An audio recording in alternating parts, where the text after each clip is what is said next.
Hello everyone, welcome to the law classes by Shivani. So guys, I have started this new series where I will be covering the maximum topics on the administrative law. So आज हम लोग पढ़ेंगे the basic definition, nature, scope and the function of administrative law. So without wasting any time, let's get started. So guys, this is a flowchart of the definition. Basically बहुत सारे jurist है they have made different attempts to define what is administrative law, क्योंकि एक precise definition it is very difficult. So different jurist ने क्या क्या define किया है, उनके अकॉर्डिंग एडमिनिस्ट्रेटिव लॉ क्या है. So these are the various jurist in the flowchart provided. So for the exam it is not possible to retain each and every definition, so maximum possible जितना retain रह पाए, because we don't have to just write definition अब हमें उसमें बहुत सारी चीज़ें और भी मेंशन कर रही हैं. So accordingly we have to concise our answers, but we will study each and every definition in short form. 20th century का सबसे बड़ा डेवलपमेंट अगर देखा जाए, it is a rapid growth of administrative law. But इसका मतलब ये नहीं है कि इस सेंचुरी से पहले एडमिनिस्ट्रेटिव लॉ एग्जिस्ट ही नहीं करता था. It use to exist in different forms. पहले ये देखा गया था कि स्टेट हमारा पुलिस स्टेट की तरह वर्क करता था, मतलब वेलफेयर स्टेट की तरह वो एक्ट नहीं करता था. But this has gone radically change from police state. Now it is functioning towards the welfare state policy, basically to ensure the social security and the welfare of the citizen. So जो ये आपका modern state है, it needs to take care of its citizen from cradle to grave. अब यहाँ पे एक question आ रहा होगा कि स्टेट वेलफेयर स्टेट की तरह एक्ट करती है और जो आपकी एडमिनिस्ट्रेटिव लॉ है, तो इन दोनों का क्या कोरिलेशन है. देखिए, पूरा कोरिलेशन इस तरीके से है कि स्टेट का काम होता है प्रोग्रेसिव वेलफेयर स्कीम्स लेकर आना सोसाइटी के लिए. तो अगर स्टेट हमारी इस पर कोई भी आपका रिस्ट्रिक्शन नहीं होगा, कोई भी लिमिटेशन अगर इम्पोज नहीं करी जाएगी, तो वो एब्सोल्यूट हो जाएगा. एब्सोल्यूट हो जाएगा तो वो एक टोटलिटेरियन स्टेट में कन्वर्ट हो जाएगा, वेलफेयर की तरह नहीं होगा. सो उस वजह से हमारे इंडिविजुअल के राइट्स अफेक्ट होंगे. तो यहाँ पे एडमिनिस्ट्रेटिव लॉ यही पावर्स, ड्यूटीज़ और प्रोसीजर्स और क्या रेमेडीज़ होनी चाहिए अग्रीव पार्टी को अवेलेबल, उससे डील करता है. मतलब एडमिनिस्ट्रेटिव अथॉरिटीज़ जो एडमिनिस्ट्रेशन पूरा जो रन कर रहा है वो स्मूथली रन करे.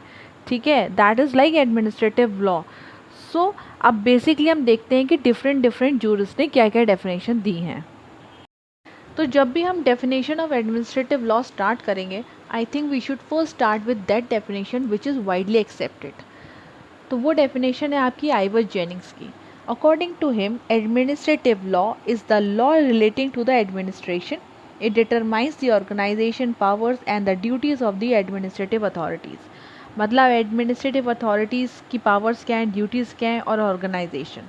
जो भी लॉ का एडमिनिस्ट्रेशन से डील करेगा, that is administrative law. I think simple है बहुत. बट जो ग्रिफिथ एंड स्ट्रीट हैं, उनके हिसाब से इस डेफिनेशन में दो प्रॉब्लम्स हैं. पहली ये कि बहुत ज़्यादा वाइड है ये डेफिनेशन, मतलब कि हो सकता है फिर ये आपका सब्सटेंटिव पार्ट से भी डील करेगा. सो that is like not included with in the scope and the ambit of the administrative law. दूसरा ये डिस्टिंग्विश नहीं करता एडमिनिस्ट्रेटिव लॉ को कॉन्स्टिट्यूशनल लॉ से. सो गाइस, जैसे कि अभी हमने देखा कि ग्रिफिथ और स्ट्रीट ने जो वाइडली एक्सेप्टेड डेफिनेशन है उसमें प्रॉब्लम्स निकाली हैं. तो उनके according what is administrative law. So according to them the main object of the administrative law is the control of the administrative authorities. Control कैसे हो सकता है? पहला ये, वो कौन सी पावर्स एक्सरसाइज करती हैं. दूसरा ये, लिमिटेशंस ऑन दोज पावर्स. तीसरा ये, what are the ways to contain such limitation on those powers exercised by the administrative authorities. अब हम ये देखते हैं कि आपका केसी डेविस के हिसाब से what is administrative law. So according to Casey Davis, administrative law is the law concerning the powers and the procedures of the administrative agencies, including the law governing the judicial review of the administrative action. तो यहाँ पर judicial review याद रखना है, powers and the procedures of the administrative agencies. ऐसा कोई भी law जो कि आपके एडमिनिस्ट्रेटिव एजेंसीज की जो पावर्स हैं, उनका क्या प्रोसीजर्स है, उससे डील करता है. So that is administrative law. Now what is the definition of administrative law according to Indian law institute.